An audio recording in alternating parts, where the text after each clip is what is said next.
Hai semua, Assalamualaikum dan salam Malaysia Madani kembali bersiaran dalam Selamat Pagi Malaysia bersama dengan saya Hani Hamid dan juga teman saya Munawar Azmi, dan pastinya hari ini kita meraihkan Hari Sukan Negara yang telah disambut sejak tahun 2015 lagi untuk merakyatkan sukan, membudayakan sukan, aktiviti riadah ke bersenam sebagainya, asalkan kita berpeluh. Cuma sekarang ni saya tak tahu mana Munawar. Wow. 495, 496, 497, 498. 499 Hani sini lah.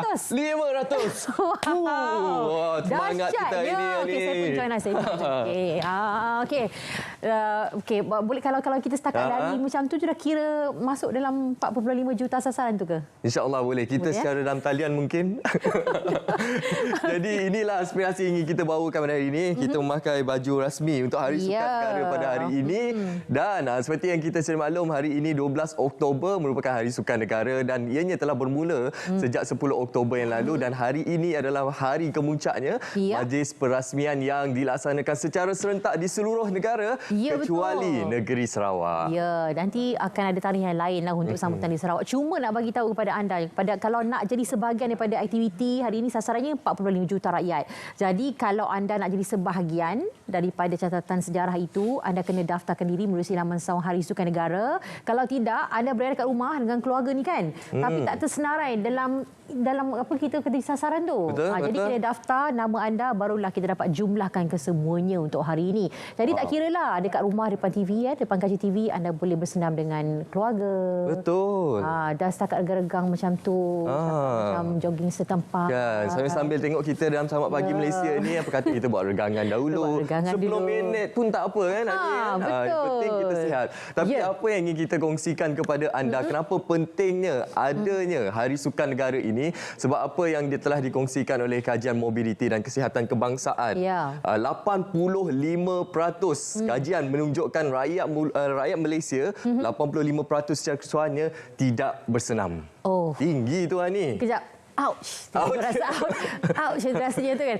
Okey, tapi apa pun kita harapkan ni satu budaya yang perlu kita mulakan sekarang. Jangan tunggu lama sebab ialah tentang aspek kesihatan kita. Dan cerita pasal Hari Sukan Negara juga, kita juga akan berlintas langsung bersama rakan-rakan kita juga di lokasi masing-masing. Dan hari ini telah pun dilepaskan sebenarnya oleh YB Hanayo, Menteri Belia Sukan, untuk peserta-peserta yang berada di lokasi rasmi iaitu di Putrajaya.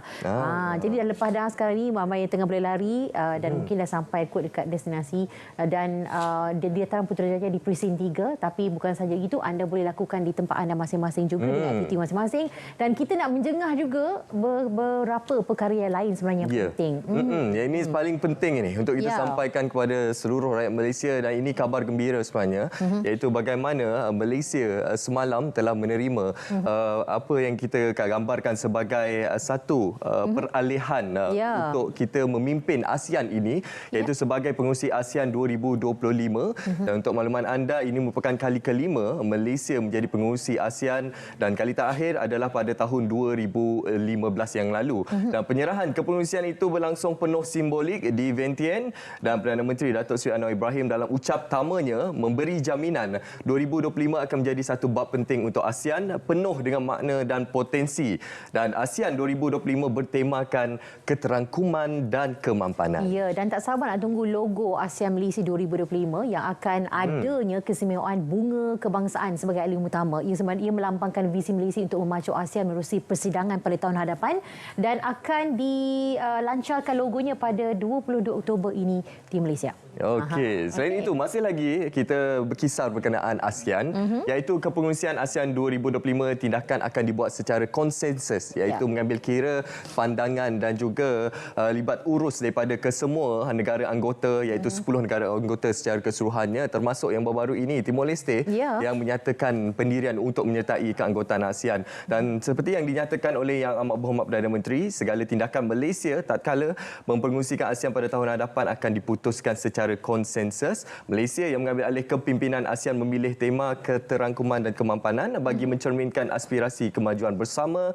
tanpa ada pihak yang tercicir. Dan tahun 2025 menandakan satu detik penting bagi ASEAN kerana kita akan meraihkan ulang tahun ke-10 penubuhan Komuniti ASEAN dan memperkenalkan Wawasan Komuniti ASEAN 2025. Okey, dan sembari itu juga kita nak kongsi sedikit, Malaysia sambut baik cadangan pelaburan $14.7 bilion Amerika oleh syarikat gegasi teknologi Amerika Syarikat. Di mana sedikit kita ingin kongsikan mana ia melibatkan syarikat Google, Microsoft, Enovix Corporation, Amazon Web Services, Abbott Laboratories dan juga Boeing.